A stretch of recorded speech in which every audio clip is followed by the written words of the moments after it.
You're about to watch what we call an extended clip of the Young Turks, and the reality is it's somewhere in the middle. It's a little longer than our YouTube clips, but it's actually shorter than the whole 2-hour show, which you can get if you're a member. You can get it ad-free, and make sure you catch every news story we do that day. You're gonna love it as a full show. That's at tytnetwork.com/join. Thanks for watching. Welcome to TYT, I'm Anna Kasparian. Joining me today is John Idarola, who I haven't done the show with in a really long time, I feel like. 6 months. Has it been 6 months? And Trump wasn't president the last time we did it together. No we way. did it like a few Fridays ago. But yeah, it has been a while since we've done it, just me and you. It has been a while, yes. And J.R. Jackson is in the studio as well. What's up, Jay? What's going on? JR rated. All right, we have lots to get to today, including a quick update on North Korea, of course. But before we get to all of that, let's do a little announcement about exciting things that are happening here at TYT. As we've mentioned before, but in case some of you might have missed it, TYT is offering audio versions of all of its shows, including some of the YouTube TV shows. No Filter, the show that I host, is included. The Damage Report, which is the show you host, is included. Not the last time I checked, but supposedly it's going to be. It's going to be. It's going to be. So this it better be, I'll say that much. Yes, and look, more importantly, I think it's more important. Nina Turner is doing a show with our network. That's awesome. And you can get audio of her show, We the People, at the TYT Audio Network. Just go to tyt.com/audio and you guys can check that out. Yes. Okay? And I interviewed her about the launch of her new podcast, which either is available or will be available soon. It was a really good talk we had. So we're getting the word out there about this offering, and I'm excited about it because I want to make sure that people can listen to our show if they don't have the ability to watch it. I know that I like to listen to podcasts instead of anything else when I'm on my way to work or going home from work. And it's a good way to catch up on things and listen to other shows and get different perspectives. All right. I agree. Cool. I mostly just listen to reruns of my own show, actually. Of course you do. I can't imagine you doing that. No, I would never do. All right, well, let's get right to it. Following Donald Trump's meeting with North Korean dictator Kim Jong-un, he is now essentially reassuring Americans that there is nothing to worry about, that in fact, the United States no longer faces a nuclear threat from North Korea. So he made these statements through a series of tweets, as he usually does, and I want to read those tweets to you and then give you, a little more follow-up information on this summit. So Trump had tweeted, quote, "Just landed a long trip, but everybody can now feel much safer than the day I took office. There is no longer a nuclear threat from North Korea. Meeting with Kim Jong-un was an interesting and very positive experience. North Korea has great potential for the future." Now, mind you, it's a positive tweet from him. It's usually pretty negative, usually. It was a positive tweet. Now, before we delve into the nuances of our commentary and what we think about all this, I just want to preface this entire conversation for anyone who isn't clear that we are in favor of diplomacy. We are in flavor of This is 1,000 times better than the way Trump handled the North Korea situation months ago when he was insulting Kim Jong-un, when he was mentioning the possibility of nuclear war, when he was talking about the size of his nuclear button in relation to Kim's nuclear button. This is a much better path. With that said, to make a statement in regard to North Korea no longer being a nuclear threat is irresponsible and it honestly not right. It's just not right because North Korea has done nothing yet. Nothing has been done yet. Okay, so North Korea as it stands is still a nuclear threat. However, the tensions have lessened, thankfully, because Trump decided to take this diplomatic route. So again, overall, this is good news, but let's not lose sight of what the reality of the situation is. Yeah, the tension came down from where he raised it to earlier this year. Exactly, so he escalated tensions, and since he had set expectations so low for everyone, now he's expecting to get a cookie because he's managed to de-escalate the situation a little bit. Well, and also remember, in addition to the fire and fury tweets and the sort of social media provocation of North Korea last year, we also had reports from inside of the White House that they were considering a bloody nose strike, which means beginning a war with North Korea. And also bear in mind, he recently brought on to his crew John Bolton, a guy who desperately, desperately wants to bomb North Korea. That's right. He was right. at that meeting, actually, at the summit. So again, overall, this is good news, but his statement makes me reminiscent of something that George W. Bush said during his tenure. This is a video from back in May of 2003. This was only a couple months after we had invaded Iraq. And he thought it was a good idea to give this mission accomplished speech, which he got a lot of criticism for by a lot of people on the left at the time, and then later by a lot of people in general. Take a look. Thank you all very much. Admiral Kelly, Captain Card, officers and sailors of the USS Abraham Lincoln, my fellow Americans. Major combat operations in Iraq have ended. In the Battle of Iraq, the United States and our allies have prevailed.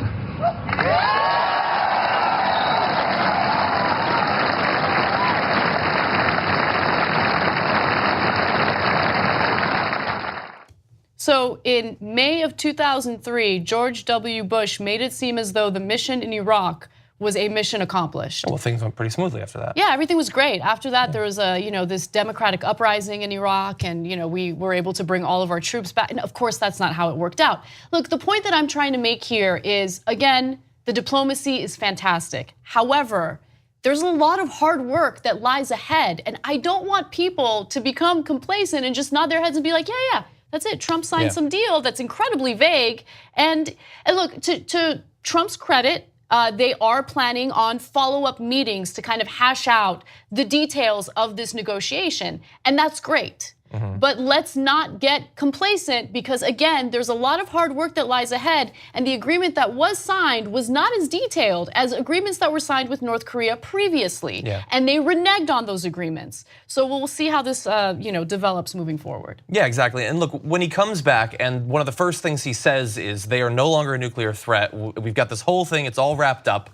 You then have to ask yourself, does this seem like the actions of a man who cares about the substance of denuclearization, or do they seem like the actions of a person who wants to be perceived to have had a win? Seems like the former, the latter, I should say. And bear in mind, this is a guy who has lied to us more times than anyone can possibly count about things ranging from the most shallow to the most substantive. Most recently, he had been lying about protecting people with pre-existing conditions. So anyone who is saying at this point that our obligation as members of the media is to stand up and begin applauding with our eyes closed at anything the government happens to say to us this week doesn't understand what the purpose of a free and independent media is. Well, I think the response to this agreement that was signed by Kim Jong-un and Trump has been, it's either good or bad. You're not allowed to talk about how much you support diplomacy, but also simultaneously criticize the vagueness of that agreement. Because if you do that in this weird topsy-turvy, no nuance allowed world, you're against it. You're against diplomacy. You want to nuke North Korea. You want to engage in nuclear war. Of course that's not the case. Yeah, I mean, look, of the people who are uniformly just in favor of it, you have the state media, Fox News. You have that. So if you want people who are just going to be a chorus of applause for Trump, you have that.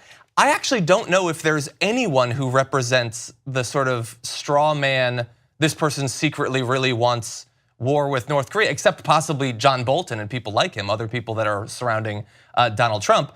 Everyone else is attempting to be realistic and actually look at the content of the agreement and then think about the possibilities that going forward, what is actually likely to happen. And by the way, it's easy to sort of to look at what's on MSNBC and Fox News, or to maybe do a brief browse of Twitter and get sort of a false idea of what the American people actually think about this. I've looked at the polls, and slightly more than 50% approve of the way he's handling the situation with North Korea, which is good. That is good, and this is certainly a better way than it was last year when he was launching Twitter threats to them. And 25% of the country believes that this will actually lead to denuclearization, which means that a significant number of Republicans don't even believe that that will happen.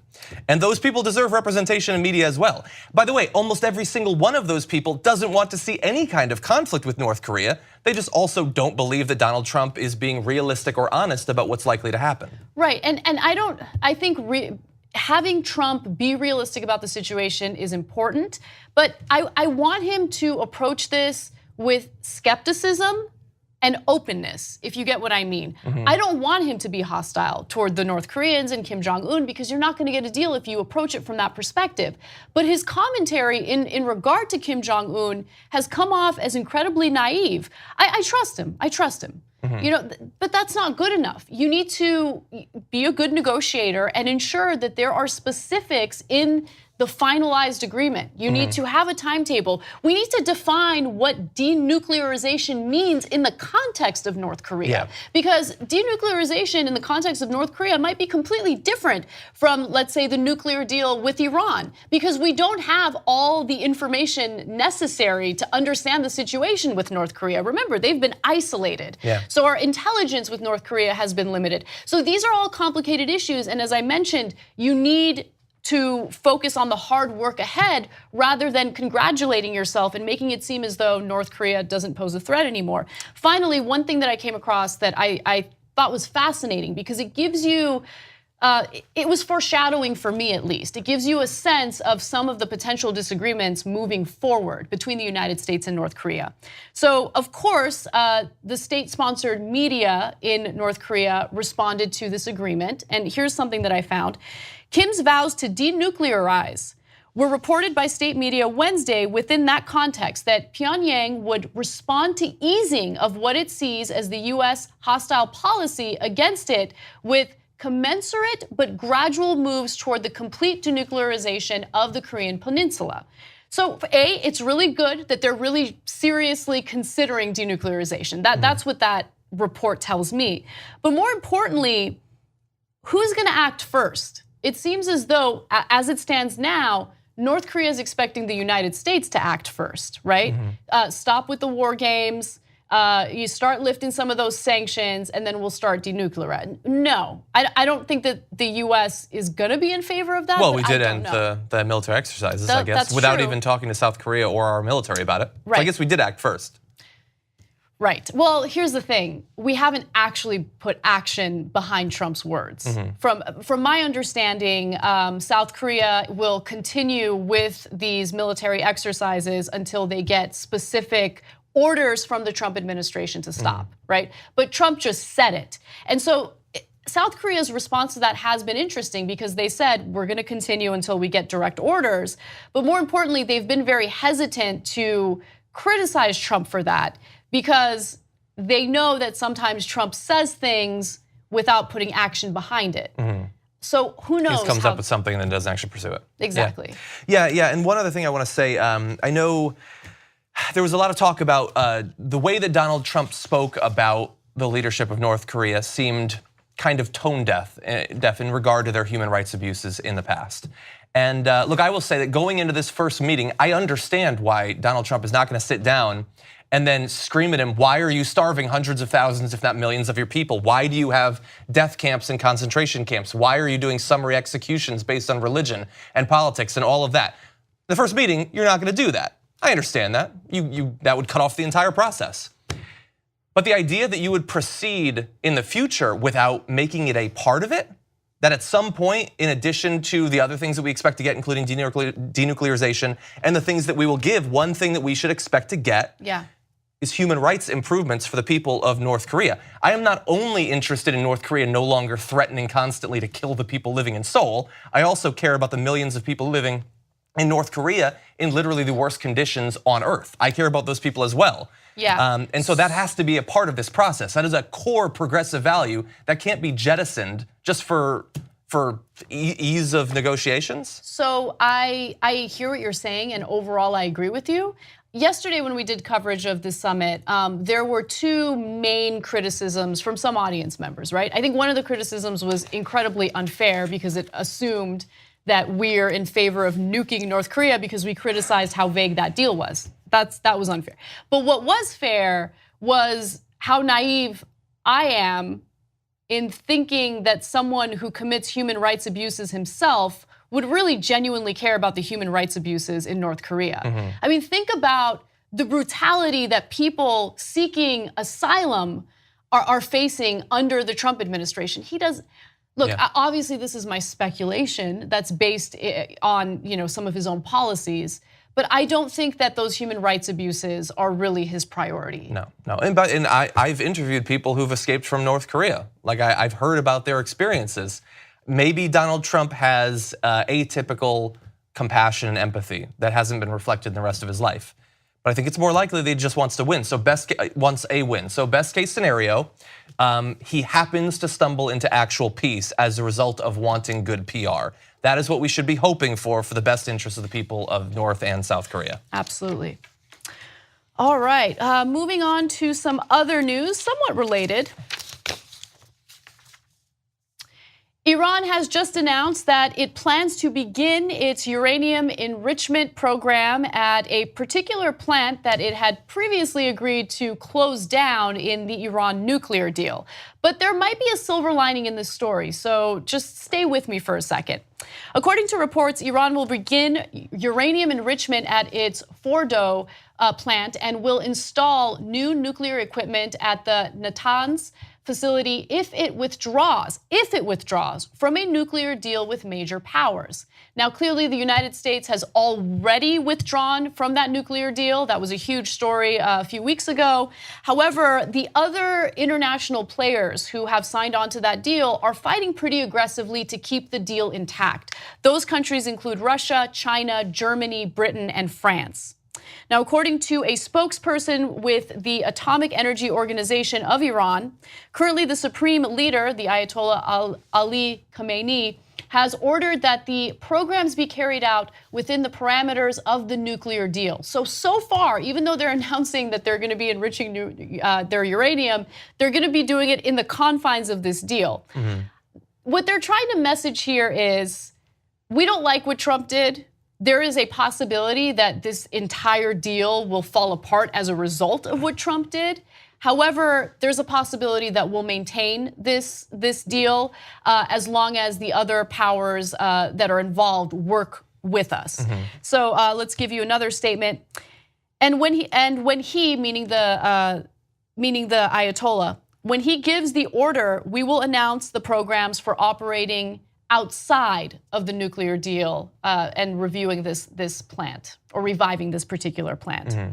Also, President Hassan Rouhani expressed delight with the stance adopted so far by European countries, including France, to preserve this joint comprehensive plan of action. So look, there's still hope for this nuclear deal, and maybe I'm being naive and feeling a little bit of this hope, but there are other countries that are fighting pretty aggressively to maintain it, and that's good news. Yeah, it's a good consequence of the fact that this was a meticulously negotiated multilateral agreement over the course of a decade with all of those countries, and that's one thing that we have going for us. Of course, we do have to acknowledge that in yet another area, we have withdrawn our influence, our ability to try to, in some cases, make the world a better place. Thankfully, the countries that are stepping up into roles of leadership in the world will be able to do that. And I hope for, in terms of regional security and all of that Iran does stay within the deal. It seems unlikely, considering the sanctions that we're going to reimpose on them. And even inside of the deal, by the way, so they talk about resuming enrichment. You can enrich uranium, just not up to a certain level. I think it's something like 3.69% or something like that. Mm-hmm. So they can do it within those confines. It's just once they try to produce highly enriched uranium that would be weapons grade, that becomes a gigantic problem and obviously violates the deal. But with the prospect of that possibility on the horizon, it is amazing that Donald Trump, in perhaps amongst all of the Orwellian things that he has done, there has been nothing more Orwellian than, we are going to pull out of the Iran nuclear accords to stop them from having nuclear weapons. It is something that almost directly, obviously, will lead us down a path where they end up with nukes. That is the obvious result of it. If you have looked into what the Iran nuclear accords actually produced, which is cutting out far more than 90% of all the highly enriched uranium that they have, cutting out almost all of their centrifuges, especially the newer ones that are capable of producing weapons grade uranium. The idea that shredding that produces a less weapons capable Iran makes no sense to anyone who knows anything about nuclear weapons or nuclear weapon development. Also, this whole story just really points to the cognitive dissonance of those who support Trump and his efforts in North Korea, yet think that the Iran nuclear deal was a terrible one. As you guys know, the Iran nuclear deal was very specific. It had a very specific timetable. It had very specific verification, and it essentially gave the United States and all these other world leaders what they wanted. Now, there was no discussion about dismantling their missiles programs. That was not part of the discussion. That's something that was brought up by Trump and the naysayers later. This was all about ensuring that Iran didn't create a nuclear weapon. That was the whole point. And then all of a sudden, oh, well, you know what? We want them to also stop building these weapons, and we want them to stop funding these, terrorist organizations throughout the world. Those are lofty goals, and I understand the reasoning behind it. But for the purposes of nuclear war and preventing the development of nuclear weapons, this was a great deal, and it was certainly much more specific and detailed than the agreement or statement that was signed by Trump and Kim Jong-un. Now, I hope that further negotiations with Kim Jong-un will lead to a more detailed agreement. But people want to applaud Trump for what he just did with North Korea, while also applauding him for doing something that could potentially lead to nuclear development in Iran. Yeah, if we are lucky, after many meetings and probably years of diplomacy between the US and North Korea, if we are lucky, what we will get is something like the Iran nuclear accords, but for North Korea. Right. If we're lucky, we will have officials from the Atomic Energy Agency going around and looking at their facilities and mapping out all of their capabilities and verifying it. Even the Trump administration going throughout Iran and verifying that they are in compliance with the deal. If we are lucky, we will end up with that same thing in North Korea. And at that point, Sean Hannity will applaud, while of course having attacked the Iran version of it this entire time. Yeah. We live in a ridiculous world where nothing is true and nothing matters. Yeah, I feel that stress every day. Those things that are true, that's how an insular world works. So you have one president who, by the way, it's also not talked about how there was multiple countries involved with the Iran deal. If you just talk to any random American who's listening to what the president says, you would think this is an America and Iran deal that Obama came and just put into place and gave away the house to. No one talks about how these other countries were involved, first of all. But then where is the one-on-one thing that happened a couple days ago or day or two ago with Kim Jong-un was just two guys talking, and then suddenly none of the details are there, but he can say, we'll have people in there, trust me, or it'll come together, trust me. And that lack of details, you believe the one strongman who's saying all that, and also believe him in saying that the deal that had details to it had nothing to it. It's just you devoid yourself of all fact and follow just with what the guy says. It's the power of messaging, and Trump has really mastered that skill. I mean, he lies, and his lies, they don't even go unchecked. I mean, you will have fact checkers proving that what he's saying is just an outright lie, and somehow his messaging is so powerful that it'll overcome that fact checking. Yeah, he tweeted that 500 days ago we were at the brink of war with North Korea. Were we? Do you remember that? And 500 days ago? Were we about to go to war with North Korea? No, the only time that there has been actual fear that something could develop was in response to his tweets against North Korea, which was not 500 days ago. It was during his first year of the presidency. And it's amazing. 500 days ago, we were ready to go to war with East Asia. We were always ready to go to war with East Asia and Eurasia. And whatever the facts need to be for his current thing, please read Orwell. It'll help you understand Donald Trump's administration much better. Yeah. It doesn't matter to his followers one bit that there is no truth to it. Yeah. Well, his strategy is to set expectations low. Yeah. Because that's essentially what happened. You scare everyone with potential nuclear war with North Korea, and the second he does something a little diplomatic, everyone's like, everyone, by the way, across the political spectrum is like, give him a cookie. But again, we'll give him the cookie. I give him the cookie for a diplomatic approach, but you gotta hold his feet to the fire and ensure that he does what's necessary to denuclearize North Korea. Yes. Yes. All right, we got to take our first break. Let's do that. And when we come back, some more international news, including a pretty devastating story from Yemen. Thanks for listening to this podcast. You're only halfway through, so hold, stay right here. Just want to remind you, if you want to get all 5 segments of the Young Turks commercial free, these are just 2 of them. Every day we do it. So go to tytnetwork.com/join, and you get the whole 5 segments, 2 hours, ad free. Do it now.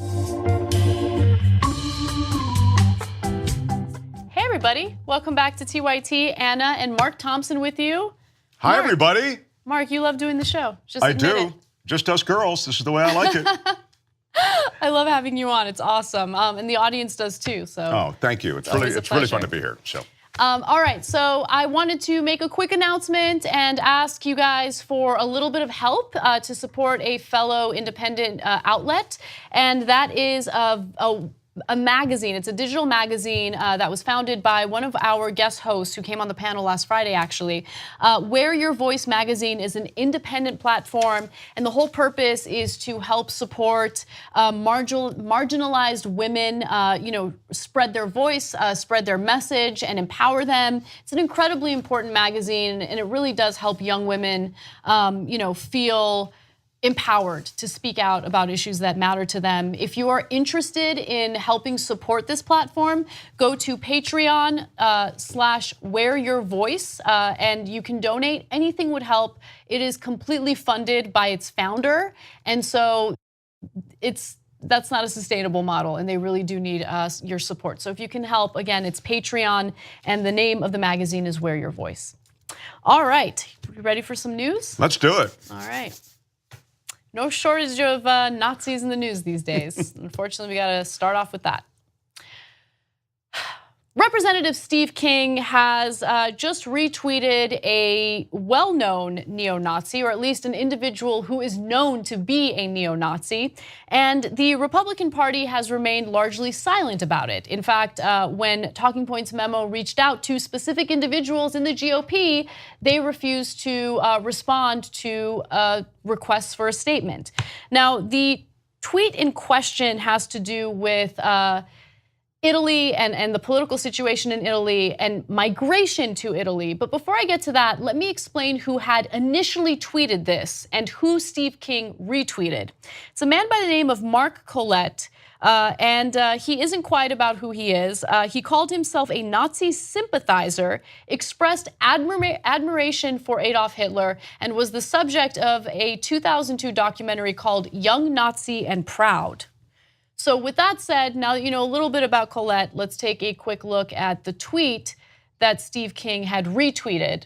And it's about the situation in Italy. There is this, there's this trend of countries wanting to reject migration. That's certainly the case in Italy, where where populist right-wing politicians are certainly gaining a lot of momentum. And so it was an anti-immigration tweet. And King has said that, he's not necessarily against this line of thinking. Let's give you some more details.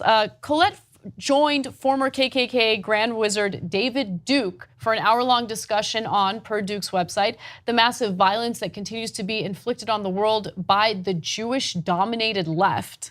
But right now, what we're seeing with the GOP is a number of representatives and senators who fall in line with the Trump rhetoric toward minorities and undocumented immigrants, because it's the politically savvy thing to do at the moment. You have this wave of right-wing hatred toward immigrants, toward black people. I mean, it's open, it's out in the open. We shouldn't apologize for slavery? You're not gonna condemn those types of statements? I mean, that statement is indefensible on any level. It's indefensible morally, it's indefensible ethically, and it's indefensible just in terms of the facts of the nation, what slavery did, the awful pernicious elements that were birthed by slavery. It was a horrible part of this history. So even if you don't care about black people, even if you don't care about this horror that was perpetrated on this population, it's indefensible intellectually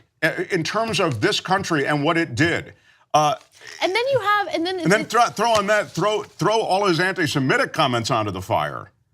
And the incredible thing is, you will still have people go on shows, like former employees here who have gone on Joe Rogan's show, claim that there is no racism in the right wing. There's no racism in the Republican Party whatsoever. We just read you comments and showed you retweets from a Republican representative who is currently serving in the GOP. I mean, okay. I mean, we could live in this weird fantasy world where we deny that this exists, but it exists. It's out in the open, it's brazen, and it's a winning political strategy right now for the GOP. And I think that's the real reason that you don't see more in the way of a denouncing of these kinds of comments. And in the run up to the election, you'll remember Trump was sort of an outcast, or they sort of gave him the side eye in the GOP. Now they see how Trump is actually a winner, how his tough talk and brutal talk and disgusting talk about minorities has actually been an effective political tool. So not only are they saying these things more openly, but they're not denouncing this when it's this so is what do we do? What do open we do? anti-Semitism and racism. What do we do when there's a portion of the country, I mean, that will only support Republican candidates who fall in line with Trump's rhetoric on minorities? What do we do? That's what they want. I mean, in a democracy, they have a voice. Their voice is just as equal as the voices who condemn and denounce this. Well, the good news is that the majority of the country is not like this. The majority of this country doesn't embrace that ideology. The majority of this country truly doesn't have, I think, racism and anti-Semitism at their core.